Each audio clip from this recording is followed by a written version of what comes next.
Hi hello నమస్తే అండి, నేను మీ Sasipriya. Welcome to you honey bee cooking channel. ఇవాళ అయితే షార్ట్ అండ్ సింప్లీగా చిన్న రెసిపీతో మీ ముందుకు వచ్చేసాను.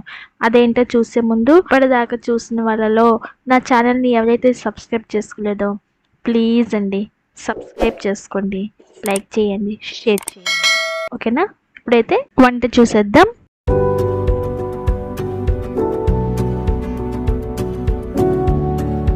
ఇప్పుడైతే చికెన్ని మ్యారినేట్ చేసుకోవాలండి. పసుపు పావు టీ స్పూన్, ఉప్పు తగినంత, అదేవిధంగా పచ్చిమిర్చి, కొత్తిమీర, పుదీనా వేసుకుని గ్రైండ్ చేసుకున్న పేస్ట్ని వేసుకొని ఇవన్నీను బాగా పట్టేలాగా ముక్కకి కలుపుకోవలెను. అదేవిధంగా ఎప్పుడు ఎర్రగా బుర్రగా కాకుండా ఈసారి కొంచెం పచ్చగా ట్రై చేద్దామని గ్రీన్ చిల్లీ చికెన్ చేస్తున్నాను. చూసి బాగా ఎంజాయ్ చేయండి, మీరు కూడా ట్రై చేయండి. ఓకేనా? ఇలా కలిపి పక్కన పెట్టుకుందాం కదా. ఇప్పుడైతే నేను కొంచెం ఆనియన్స్ని కట్ చేసుకుందాం. ఇలా చిన్న ముక్కల కింద కట్ చేసుకుందామండి. అదేవిధంగా ఒక 4 పచ్చిమిర్చి కూడా చీల్చుకొని అలా పక్కన పెట్టుకోండి. అండ్ పులుసుకి సరిపడా నూనె వేసుకొని అందులో మనం కట్ చేసి పెట్టుకున్నాం కదా ఆనియన్స్ని కూడా వేసి, మరీ అంత గోల్డెన్ బ్రౌన్ కలర్ కాదు కానీ కొంచెం మగ్గితే సరిపోతుంది. అదేవిధంగా కరివేపాకు కూడా కొంచెం వేసుకుందాం. అండ్ అల్లం వెల్లుల్లి కూడా ఒక చెంచా వేసుకొని బాగా కలుపుకోవలెను.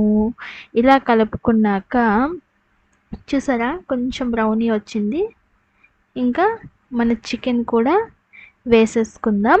చికెన్ వేసుకున్నాక ఒకసారి ఇలా బాగా కలుపుకొని బాగా మగ్గనివ్వాలి. అప్పుడే వాటర్ వేయకూడదు. కొంచెం ఫ్రై అయ్యాక ఇప్పుడైతే చికెన్లో ఉన్న వాటర్ ఉంటుంది కదా, ఆ వాటర్తోనే ఒక 30% ఉడికిపోవాలి. సో ఇలా మూత పెట్టి ఒకసారి తీసుకొని చూసాక చూసారా చికెన్లో ఉన్న నీళ్ళంతా ఎలా ఊరిందో. ఇలా ఊరిన వాటితోనే కొద్దిసేపు మగ్గిపోవాలండి.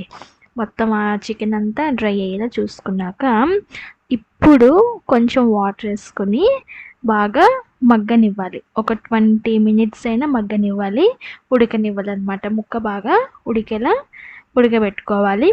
సో ఇప్పుడు మూత పెట్టి ఒక 15 minutes తర్వాత చూసాక ఈ విధంగా అయ్యింది. ఇప్పుడు కొంచెం గరం మసాలా వేసుకొని అదేవిధంగా ముందు కట్ చేసి పెట్టుకున్న పచ్చిమిర్చి ఉంది కదా, అది కూడా ఆ ముక్కల్ని కూడా వేసుకొని మూత పెట్టుకొని చూసాక చూసారా ఎంత పర్ఫెక్ట్గా వచ్చిందో.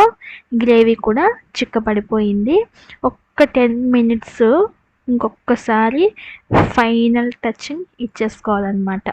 కొత్తిమీర కొంచెం వేసుకొని ఒక 10 minutes ఉంచితే ఇదిగో ఈ విధంగా అయిపోయింది. సో ఆల్మోస్ట్ అయిపోయింది. మన చికెన్ ఈ విధంగా వచ్చింది. ఇది చికెనా మటనా అర్థం అవ్వట్లేదు, అంత బాగుంది. మటన్ ముక్కల్లాగే పర్ఫెక్ట్గా ఉందన్నమాట. పీస్ కూడా సూపర్గా ఉడికింది. చూసారా ఎంత సాఫ్ట్గా ఉందో. సో మీరు కూడా ఒకసారి ట్రై చేయండి, ఎలా ఉందో కామెంట్ చేయండి. ఓకేనా? ఇంతవరకు మన ఛానల్ని మీరు ఎవరైతే సబ్స్క్రైబ్ చేసుకోలేదో వాళ్ళు దయచేసి సబ్స్క్రైబ్ చేసుకుంటారని మనస్ఫూర్తిగా కోరుకుంటున్నాను. అదేవిధంగా నా వీడియో కనుక నచ్చితే లైక్ చేయండి, షేర్ చేయండి. ఓకేనా? మరిన్ని వీడియోల కోసం సబ్స్క్రైబ్ చేసుకోండి. బాయ్. నెక్స్ట్ వీడియోతో మళ్ళీ కలుద్దాం. Love you all. టాటా.